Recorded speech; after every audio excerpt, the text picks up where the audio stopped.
daughter, Lily. Can you imagine me coming to Washington the first time to see Lily on stage at the Kennedy Center? Some people come for the sights of the monuments. I come for the sights of Lily Tomlin. I better get inside because I don't want to miss a thing, and don't the rest of you miss anything. So, Mom, so what did you think? Did you like the show? Oh, I loved it. Give me a big lift. Did it? Yes, it did.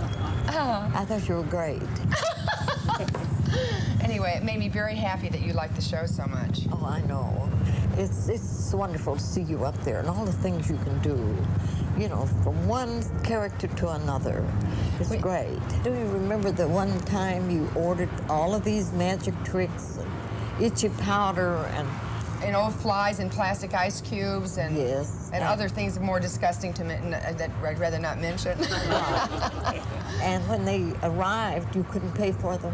Do you remember that? I remember the whole thing because it was a really big learning lesson that you gave me. Yes. The reason I ordered all that stuff that one particular time is because I stayed home from school and I had a cold or something, and I was reading an old Red Ryder comic book, and I see all these old great things in the back, and so I just send off for them COD because it says send no money.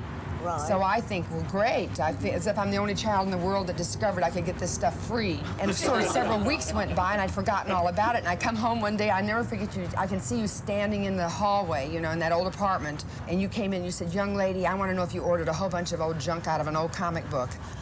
And I said, and of course I got so excited because I thought I was going to get it and get it into my hands. And I said, oh, where is it? Where is it?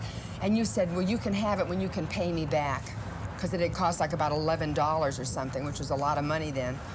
And sure was, a lot of and money. you'd paid the postman for it, see? Yes. So I said to you, well, how is a kid going to get any money?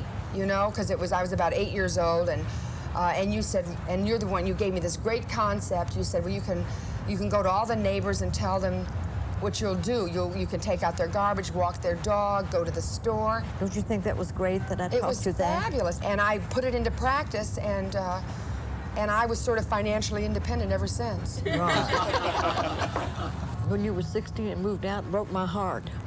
I didn't move out for long, though, did I? No, Wasn't you I didn't. home right for supper like a couple nights later and have a little laundry done and things like that? Because at 16, I thought a girl should be home with her mother. I couldn't have my first date till I was 16, and here she was moving out. It was really more part of the trappings, you know. It was like image, like I wanted to have this room that was my own. And you had a room at home that was your own. The first show on Lafayette. yeah. Your dad was, I think, more excited than I was. He said, he was sitting by me on the couch, and he said, can you imagine that being my daughter up there? And I said, yes, because it's my daughter, too. So what'd you think when you saw old Ernestine?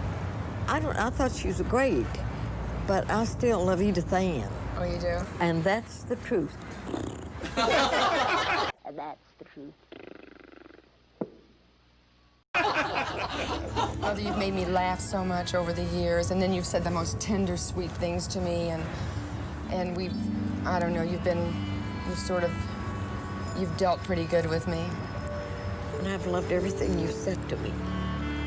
And I'm glad to have you for my daughter. Oh, Mommy.